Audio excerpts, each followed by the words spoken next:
Welcome to Spill the Tea about weddings. Hi, I'm Teresa. Hi, I'm Sheila.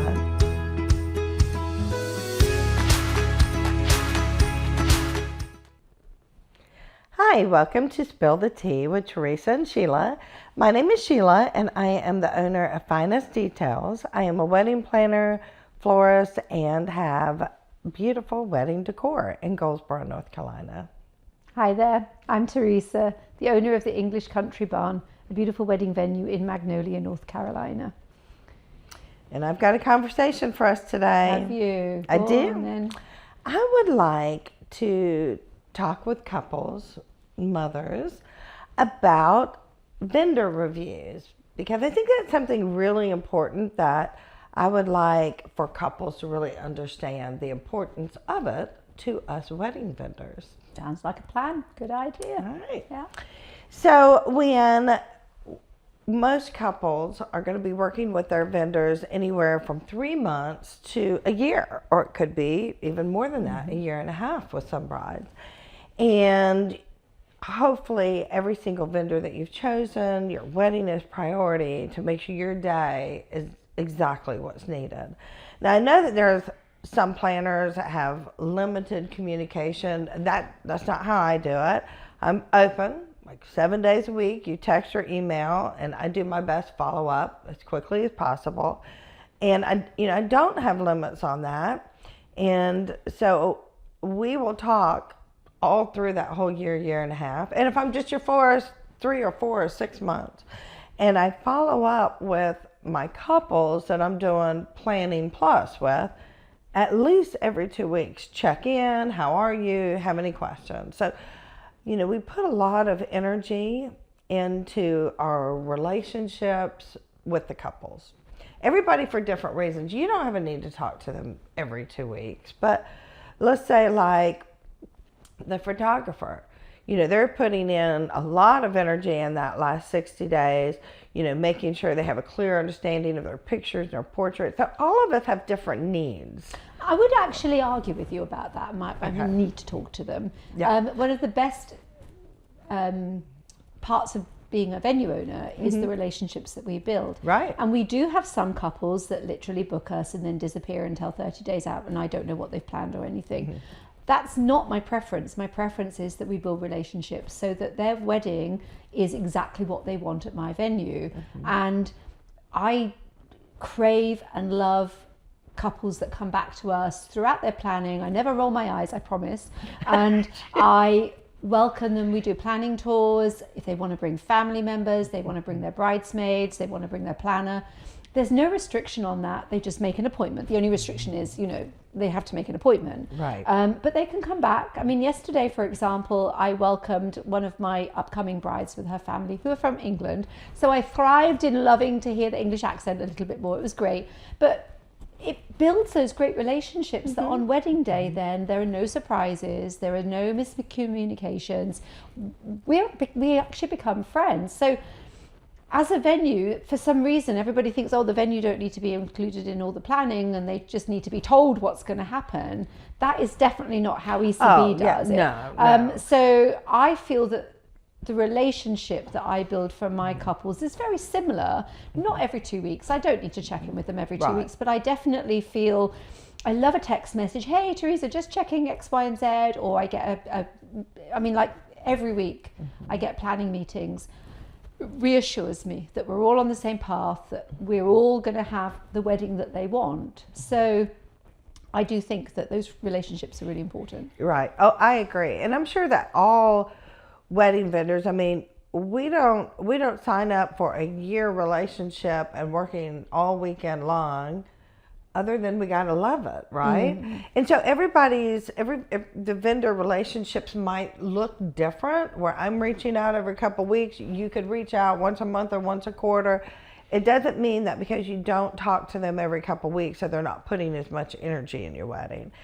But clarifying that once that day comes and you go on your honeymoon and you come back, I've not been as good about sending out emails or texts, and I've really tried to improve that in the last 6 to 9 months. really tried to improve in my follow-up communication. Because, I've never wanted that I like to ask for things. I'm used to being proactive and doing for others. And so I've tried to do better about follow-up. And what I want couples to understand is one of the reasons we as vendors are asking for reviews or would love to have the reviews, greatly appreciate the reviews, is when you go on Zola or The Knot or Facebook or Instagram or just Google and you're looking through reviews, that's what you're trying to get. It's like, what is the general consensus? Now, we all know there's going to be, well, we hope not. There could be a 1-star here or a 3-star there, and you read the review and you thought, oh, yeah, maybe not. I mean, there's as much as we try and we wish and hope, all of us as vendors, that every wedding is perfect or every relationship is a great bond, it might not be. But those reviews are very important, that people can go through and read if that bride felt like they connected, if they felt like they went above and beyond, that they showed up on time and they delivered what I asked for. And it helps other people find us as vendors, because there are so many photographers, so many venues, so many planners, so many caterers, that for us to be able to stand out, reviews is a good way. So I tend to definitely view this slightly differently than you. Okay. For me, reviews basically just say you're a legitimate business who is active. And I'll tell you the reason for that. Okay. We all know most people that go to the effort of writing a review in today's society are either 1-star or 5-star. Yeah. We all love our 5-star reviews because they basically legitimize us as a business. But I feel, not that I'm saying people that I want 3-star reviews, because I don't, but I want 5-star. I'm just saying that I feel hard. that it's really hard to sort of articulate it, because we do want all of our couples to feel so nurtured and cherished that they love us absolutely immensely. But do you not feel that reviews are a little slanted? Because, I mean, I've got 172 reviews on Google, which is amazing. And I've got 1-star. We'll talk about that one in a minute. And I've got a couple of 4 stars, and then everything else is 5 stars. Well, the reason is that, obviously we nurture everybody. And if somebody left and they weren't that happy, we will talk about it, or we'll, I feel a little bit about Google reviews the same as I do Pinterest, that it's a necessary evil that isn't really unbiased. I truly think that. No, it's not unbiased, because you're asking people to give their opinion on your work performance. But you're probably only going to ask people to give your opinion if you know you had a really good relationship with them. That's the truth. No, I mean, I ask everyone. I do, even if, yeah. But now, I mean, it's truly, I mean, maybe I'm a little naive, but I truly don't feel like I have bad experiences with clients. I can name 3. And I can name one from my personal And when I experience. say 3, one was over a $30 rental in 2020. One said flowers and decor and everything was beautiful, but didn't feel like they connected with me, maybe is a good way to say, which we had a 1.5 year amazing relationship. So, but, everybody's not everybody's cup of tea. But that says a lot in 37 years, right? Yes, but then 3 out of 37 years. But how many reviews do you actually have online? I don't have a lot. So then I'm it's trying to improve that. slanted, because obviously over the last couple of years, I think more people have been aware that reviews are so necessary. Because if you look at the number of reviews you've got over 37 years, it's not very many. I've worked really hard to ensure that our reviews are consistent and up to date, and that's the thing. Having reviews from 3 or 5 years ago don't really reflect today's business. Right. And I genuinely feel that reviews are, we'll have to fisticuffs today, I think. Reviews are definitely something that legitimizes and shows that the business is current and active.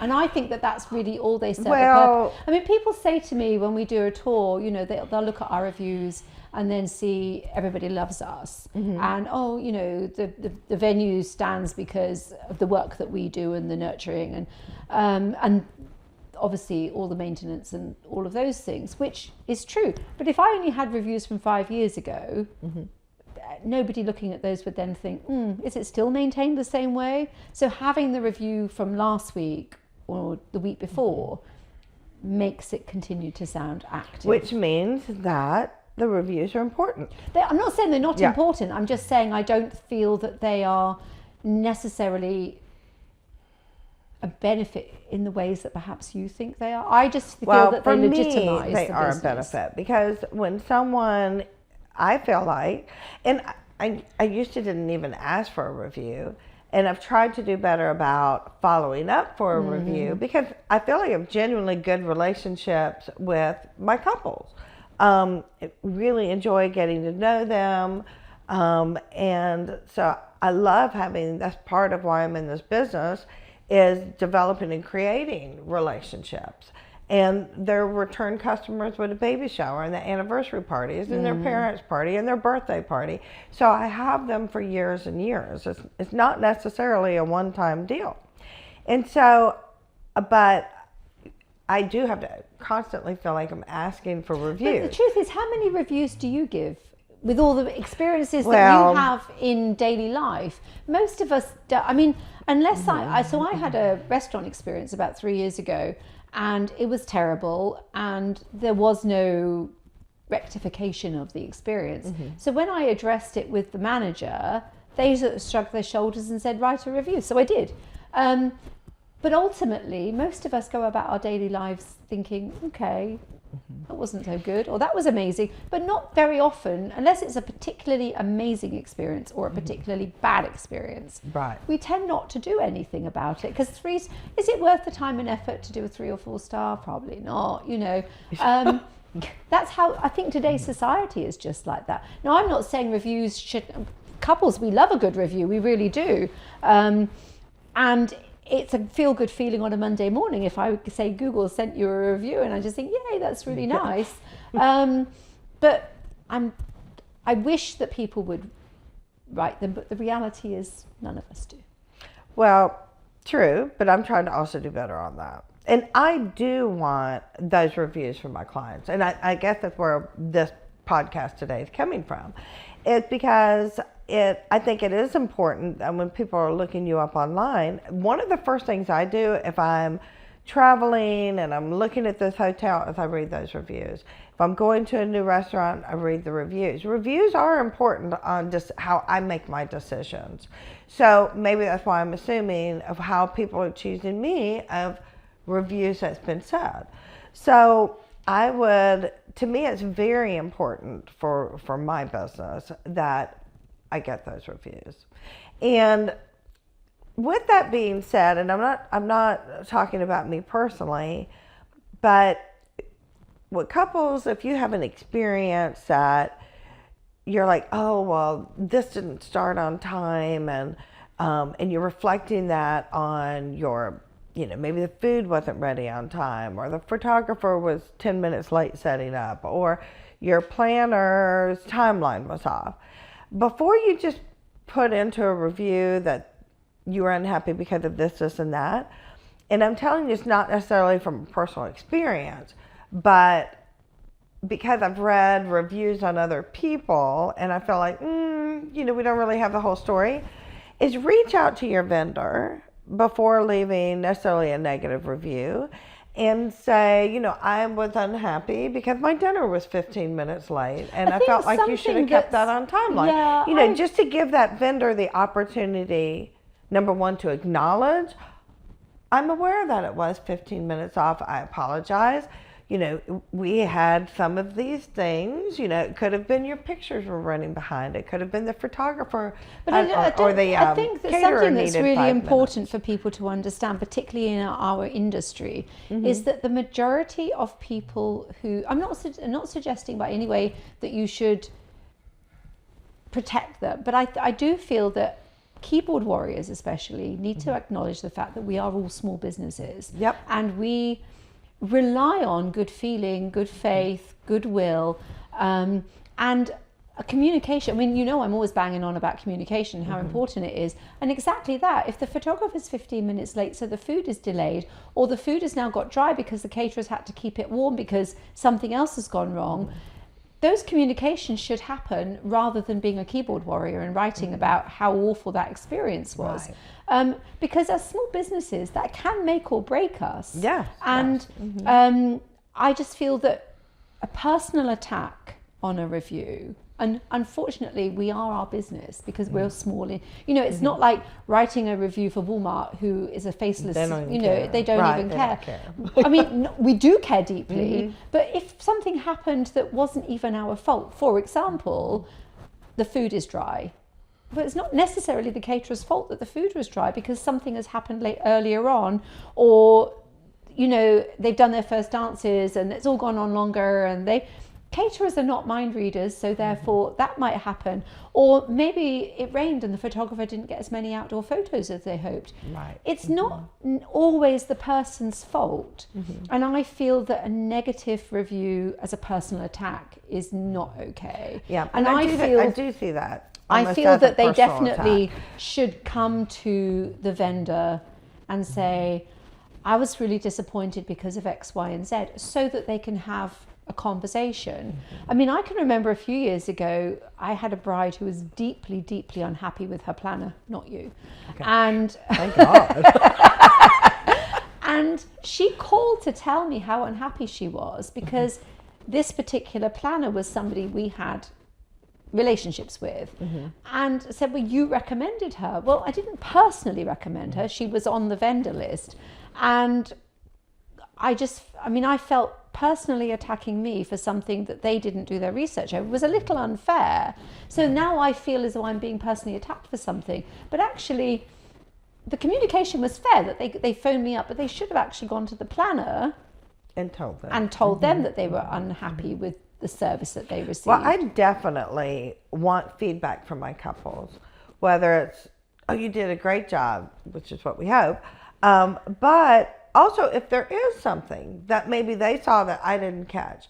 I would much rather a client reach out and go, Sheila, I just want you to know, this happened. Can we talk about it? Absolutely. My door is open for that communication. Absolutely. Let's talk about it.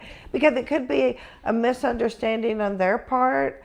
And I would much rather have the opportunity to correct, apologize, acknowledge, than me go off thinking, oh, we had a great time. It was, we had a great relationship, and then you get a bad review. And I'm like, because look, that's heartbreaking. It does break my heart. Yeah, it is heartbreaking. I'm a little sensitive on that because I do work really hard to build relationships. Yeah. But now, I'm not saying I'm perfect. I mean, I try really, really hard. Well, don't you think it's a great opportunity if somebody comes and phones you up and says, hey, by the way, wasn't so happy about that particular part of my wedding, that it's a learning opportunity for us to also then say, well, moving forward, if a timeline's, and you need to build more into the timeline, for example, it's a great opportunity to learn and say, you're right, I'm sorry, I can't undo that, because none of us can undo an experience that's happened. It's too late. But we can all take an opportunity to learn. But I do then think that that's up to vendors to also be open to having those conversations and making our couples aware that if they do have concerns of anything, that our door is open and they can talk to us. And instead of being defensive or blaming somebody else, or being open and you're right, I'm sorry, I screwed up. Right. And owning the screwing up is the important part. And I think that, I mean, as I say, reviews are great. Reviews absolutely are great. But I just feel that communication is even, I mean, my favorite reviews are the personal ones I get as a text message during the week. Or the hug at the end of the night that said it was absolutely my dream. So much more. But I still want the review because that helps other brides know that they had happy experiences. On my social media, I have a little thing most weeks it'll say what our brides have said, and it's an actual searchable review that they can see. Occasionally I'll sort of put up a little text message that somebody sent me, but for me I love a review from the perspective of, yes, it gives authenticity to the business, but it's those hugs and the little text messages and the best day ever moments that are so important to me. But communication, always. So if you've got something to say to us that we've done wrong, tell us. Yeah, that's what I think. I agree. And I would think that most vendors do want to hear it, because I do believe that if you take the time to call them up, because we're all human. We might misunderstand things, or it might be exactly the way you saw, but that person might not be seeing it the way you do. I would take a lot more understanding of, like maybe they saw that as a negative. So then that means I need to step back. As I always say in my personal life, you have to look in the mirror. And when I'm faced with something, that's all I always think is, how would I want to be treated? How would I want someone to do that for me? So I think that calling somebody up and having the conversation, that they will definitely learn the lesson way more than a review. A bad review is a good way to say it. I'm not saying don't leave one at all. Everybody's compelled with our, if you had a horrible meal, whatever. But then I'm not talking about just the wedding industry, in general, because you're right, leaving a review at a big corporation, well, you might as well just stand in your front yard and scream out the complaint, because they don't care. But when it comes to small businesses, it is really important to us. For me, it's important for me to be able to stay aligned, that I'm doing the things that I should be doing. Because trust me, if I see something that doesn't work right, I say all the time, boy, lesson learned. You've heard me say that many times. Lesson learned. I will not do that again. Will not put a locker key in my pocket. Because then it might end up anywhere. Yeah. I do think it's hard though, isn't it? Because most 5-star reviews are going to be because we've built good relationships with people and they are thoroughly delighted with the service they've had and they've had the best day ever and everything.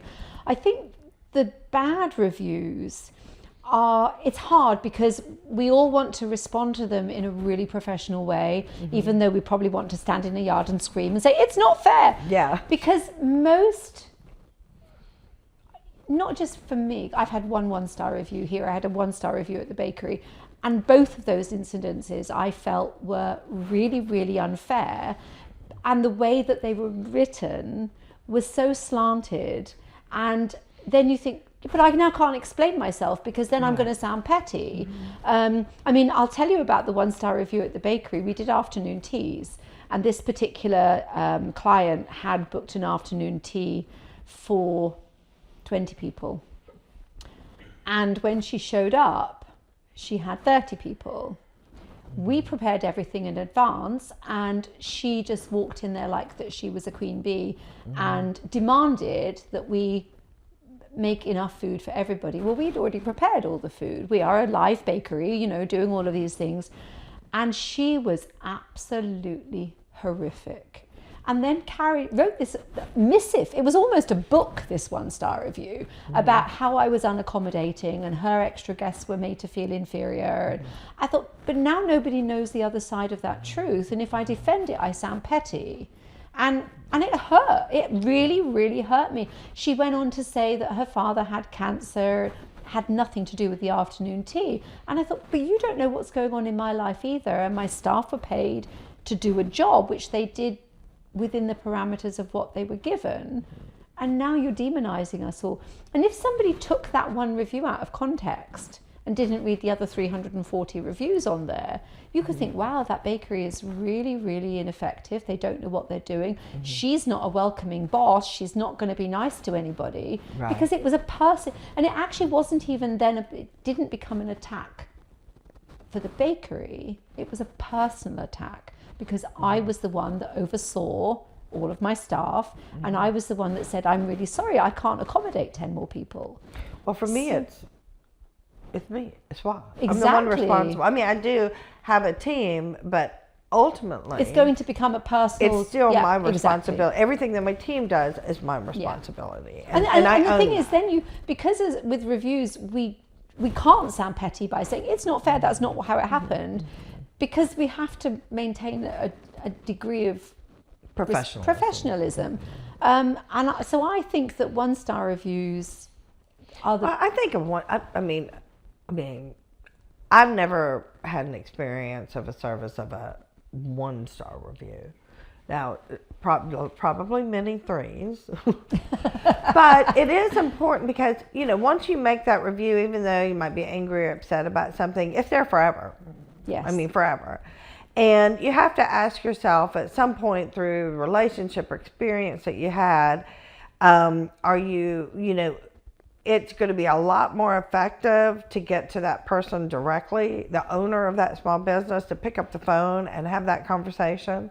Because you can say what you really feel. It's really hard though, isn't it, when it's when it becomes a personal attack. And then so I had a poor experience. I'll be generous. I had a 1-star review for a tour. It wasn't even a wedding, it was a tour. The person couldn't afford the venue. It was that simple. Became apparent during the tour. And I'm quite an open, honest person, and I felt that I was giving good advice for their future plans. And I was berated for being honest and direct. And the attack was so personal that then I went away and started second guessing how I do my tour, how I conduct my experience. Should I not tell people my experiences from the years of dealing with clients in public, in service industry? Should I just say, here's the venue, these are the ceremony spots, here's the bill, and not have that personal service? Because I genuinely thought I was being helpful. And then when I received the review some 4 months later, I thought, what the heck? So it's damaging to our, mental health. I mean, everybody's on mental health these days, but actually it's true that things like that, I mean, he didn't book me. Fine, don't book me. That's fine. Go and find a venue that you do love and can afford. And I have no problem with people saying, no, actually, you're not my venue. Thanks so much. I appreciate that we can't be for everybody. But to be personally attacking small business like that for something that isn't even fair. And with the one that I had, which they had like 4 people in their family, because they all have the same last name, or maybe same person, different emails, with over $30 over something I held a year and a half. And you try to explain that. So this $30 item that I got these 4 1-star reviews with all over a $30 item that I held a year and a half. And it's hard because, I do take it personal because I try really hard to build relationships, communication, but I am also very direct. And I feel like that as a planner, it's my job to share opinions. It's my job to give you pros and cons. First thing I do is discuss your budget. How much money we're going to put it here. And so getting personal in people's things and trying to help them choose what fits within their budget to give them the best experience. I have to be direct about a lot of things when we're planning. Well, I kind of feel that I have to be relatively open and direct with couples when they first come to the venue, because it is a big decision for them, and I want to help, and I genuinely care and genuinely want to help every one of them. And even if I'm not their venue, if their idea is something else, well, let's talk about what's important to your wedding. They might get good ideas off of you, and they're looking at other maybe, venues. but it certainly has you second guessing when people berate you for something. I know. And I mean, you and I pretend that we're tough women in business, but we're both pathetically sensitive. And I think that when you care so deeply in making those weddings so special, and we wouldn't be in this industry if we didn't care. I know. 'Cause trust me, I would not want to work every weekend. No. And I just feel that sometimes people don't see that side of, we try and be efficient. We try and make sure that their wedding is running exactly as they want. I'm on a lawnmower 20 hours a week. All of the efficiencies and the operations we're really good at. But at home, we go home and get haunted by these things. So, it's tough, isn't it? Because I try really, really hard, like all of us do. But I think I put a year or more into this relationship, it's so much more than working an 18-hour day. Mm-hmm. Yeah. That one 18-hour day is a small part. But I think also the fact that we do get to know these people. You know, we hear their life stories, we hear their hopes and dreams. I get to know their mom. Yeah, exactly. It's not like their fiance. Yeah, it's not like we just say, okay, we've gone to Walmart and we bought the groceries and here's the bill. Yeah. We genuinely become part of their lives. So if we've let them down for any reason, then it's heartbreaking, isn't it, actually? Because we don't intend to. There's no nastiness, no intent to destroy their dream day. We're not doing it just because we want to make money. We're doing it because we genuinely want to see. I mean, I know I don't cry at weddings, but you do. I do. I cry at weddings. And we do want everybody to. I mean, my favorite day is the day after. I love it. Hugs. Best day ever. And it's not a sales pitch. That's what I crave. Mine are like the intimate moments between the couple. Like, I love the first kiss, but I love that last dance when they have just had gosh, I'm getting emotional. their dream wedding day, and all their family and all their friends, and they've had the food and the great drinks, and they've danced all night, and everybody's outside waiting for them to leave. And it's the two of them on the dance floor with the last 5 minutes of their wedding day. But it's the first day of the rest of their marriage. Mm-hmm. And so I think that's a very intimate. And I never stay in the room for that. You got photographer, videographer, even sometimes a DJ will start it and step out. But I always have to peek in the window. Like, it's just a beautiful romantic moment, and it's special, and I do love it, and I am such a lush for these. That's why I'm in the weddings, right? Yeah. I do. I love it. I love the emotional connection.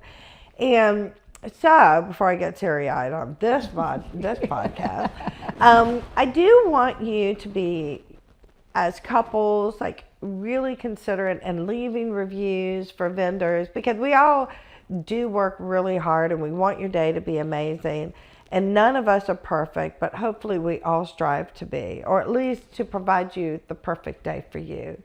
And it is important in small business in 2026 to leave good reviews. And if you have something negative to say, by all means, we understand, but pick up that phone and tell that vendor face to face, like, I wasn't happy because of this. And just as much as you want them to be open to hear the criticism or complaint, you have to be open for their acknowledgement and maybe explanation. So before you just leave a review, like, be thoughtful, because small businesses are out here struggling against so many corporate things that are happening in our world today. And we are, we're doing our best, and we want to make you happy. So next time you have something special going on and you get that little message for a review, please do, for any small business, not even in the wedding industry, the ice cream shop, the coffee shop, like, just say thank you to small business. Yeah, definitely. And for that, we're going to end it there. Sounds like a plan. Yeah, and give us a review on the podcast. We'd love to hear what you think. We would really love Yeah, we would really love that. Are we just talking here for the sake of ourselves and keeping us happy, or are people enjoying our podcast? Yeah, we want to know, what do you think? Yes. So until next time, don't forget to follow, like, share, and subscribe. See you on the next one. Bye.